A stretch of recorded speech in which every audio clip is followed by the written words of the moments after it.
Hello, Dahyun's cat here. I have been watching a lot of these unpopular K-pop opinions videos lately, so I decided to make one as I have a lot of opinions. I've chosen opinions that I haven't seen before, so enjoy. These are just my opinions, and I'm not trying to drag any groups. I don't hate anyone and I don't want to use this video as a hate video.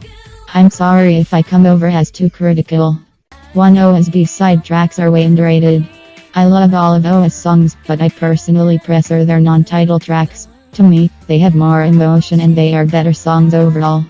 Often, the B-side tracks allow every member to shine, and they feel more experimental. There are lots of different sounds and genres in AOA's B-side tracks, and so it makes them fun and interesting to listen to. My personal favorites are Tears Falling, Lottie Dottie, and One Thing.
WJSN have the best stage outfits overall.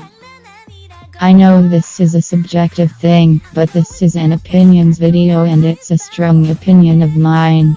When I say best overall, I mean that WJSN is the group with the most consistently great stage outfits. There isn't a single one I dislike. Yes, there might be a few stage outfits from other groups that I like more than some of WJSN's stage outfits, but I think that WJSN are the best because they are the most consistently good and also lots of them have a lot of effort put into making them. 3. JYP is the best if the big 3. Now let me explain what I mean here. I'm not saying that all JYP artists are the best. I'm saying that JYP as a company are the best one. They give their artists mostly good and long promotions, and their concepts are usually amazing too. JYP himself produces some songs for his artists, but others he doesn't. This means it doesn't take an age to make a strong album, but there is a specific sound to artists too. I also think that JYP treats their idols really well. They seem genuinely happy and well treated. 4. Twice promote too much. Don't get me wrong, Twice are my faves, and I'm not saying that regular promotions are bad either. But with Twice, I feel like they are actually going to get sick because they never seem to get any breaks. I understand that regular promotions help make a group popular, but I think that having a comeback every 3 months and new releases every month is a bit excessive. If Twice had a break, I doubt anyone would stop being a fan of them, as they have a very secure fanbase. 5. Bam by Momoland is a bop. I'm not going to deny that Bam is a total carbon copy of Boom Boom, but it's still a great song. Momoland's agency were actually very clever to make a song like Bam. Boom Boom got Momoland lots of popularity, and so making a song similar is just keeping that style that made them get attention alive. Stop hating on a song just because it's similar to the group's previous song. There's nothing wrong with it, so if you don't like it then don't listen to it. 6. Red Velvet do the red concept better than the Velvet one. This might just be because I prefer cute concepts overall, but to me, Red Velvet seemed to enjoy it more when they were promoting the cuter and more fun concept. They look more into it and more comfortable, which makes performances more enjoyable to watch. I think that Red Velvet can pull off the darker and more badass concept well, but they just look better with the fun concept, and those songs like Russian Roulette and Dum Dum are total bops and seem more like Red Velvet's typical and unique sound. 7. Blackpink are not the best at the badass concept. I'm not saying that kpop are not suited to the badass concept, but I really don't like it when people act like Blackpink invented or own the badass concept. I think that groups such as Creamcatcher or CLC do it better and seem more fitted to it. I do love Blackpink. I'm not trying to bash them or anything, it just seems like people overhype how great their concept is when there are groups who do it better. 8. Twice Coaster Lane 1 is the best album by Twice.